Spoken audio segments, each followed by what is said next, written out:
গত সোমবার ভয়াবহ ট্রেন দুর্ঘটনা ঘটে শিলিগুড়ি মহকুমার হাসিদোয়া ব্লকের নির্মলজোট গ্রামে রাঙাপানি ও নিজবাড়ি স্টেশনের মাঝামাঝি। সেখানে প্রাণ গিয়েছে বেশ কয়েকজনে, আহত প্রচুর। তবে যুদ্ধকালীন তৎপরতাতে কিন্তু ট্রেন চলাচল স্বাভাবিক হয়েছে।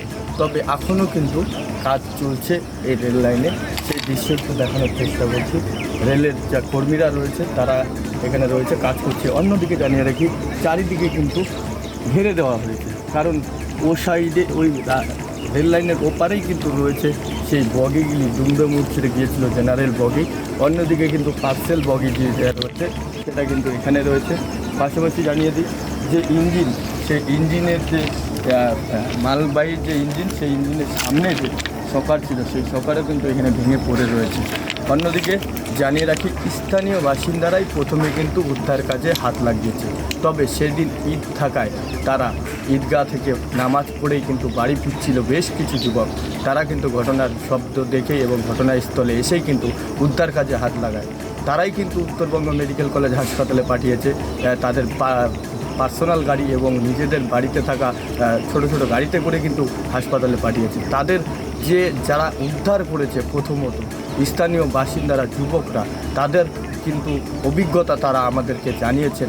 তারা যখন এইখানে এসে দেখেন বিভিন্নভাবে সাধারণ মানুষ ছড়িয়ে ছিটিয়ে রয়েছে, রেলের যে প্যাসেঞ্জাররা তারা কিন্তু ছড়িয়ে ছিটিয়ে রয়েছে।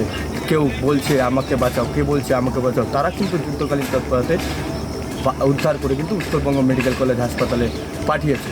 এরপরেই কিন্তু সন্ধ্যার দিকে মাননীয় মুখ্যমন্ত্রী উত্তরবঙ্গ মেডিকেল কলেজ হাসপাতালে এসে কিন্তু যারা এই সাধারণ যুবকরা যারা উদ্ধার কাজে হাত লেগেছেন তাদের সাথে কিন্তু কথা বলেছেন।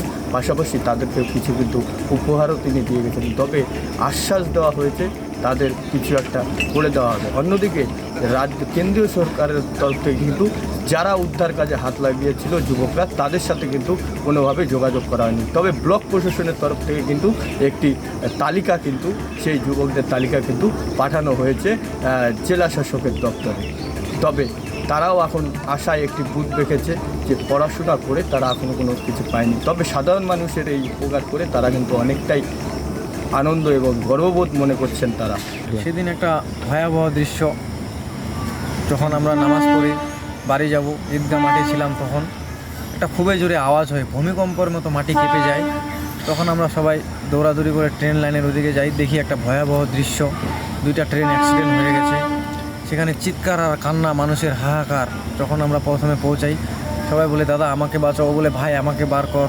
কারো হাত ফেঁসে আছে, কারো মাথা ফেঁসে আছে, কারো পা ফেঁসে আছে, মানে দেখার মতো দৃশ্য না। তারপর সবাইকে এক এক করে আমরা উদ্ধার করি, বার করার পরে নর্থ বেঙ্গল মেডিকেল কলেজে পাঠাই। তারপরে কি হলো?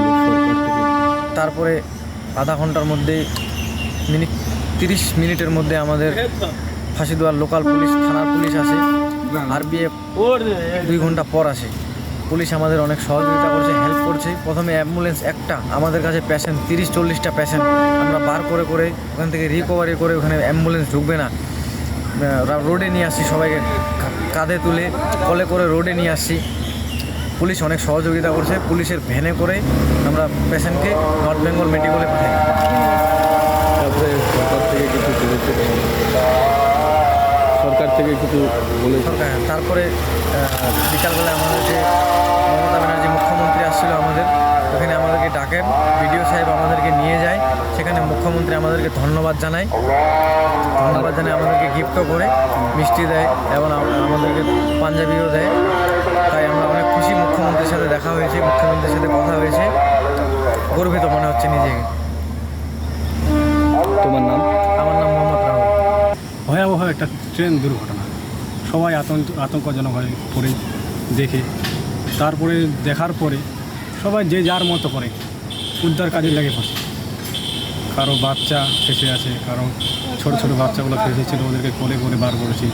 কারো মাথা ফেঁসেছিল, কারো হাত ফেঁসেছিল। একজনের তো একবারে রেলের নিচে পড়ে গেছিলো, সে নিচে, ওকে ওখান থেকে চাকিয়ে আমরা একটা বাড়ি থেকে শাবল নিয়ে গিয়ে চাকিয়ে তুলে ওকে বার করেছি। তারপরে একজন রেলের উপরে উঠে গেছিলো, একটা বগির উপরেই, ওকে বাড়ির থেকে অ্যালুমিনিয়ামের সিঁড়ি নিয়ে গিয়ে ওকে উদ্ধার করেছি, নিচে নামাইছি, অনেক কিছু। এই যে ঘটনা ঘটলো, তারপরেই পুলিশ প্রশাসন আসলো, আরপিএফ অনেকটাই লেটে দেরিতে আসছে আসছে। মোটামুটি 2 ঘন্টা লেটে আসছে আমাদের ফাঁসিদা থানার পুলিশ, আধা ঘন্টার মধ্যে ধরে গিয়েছিল।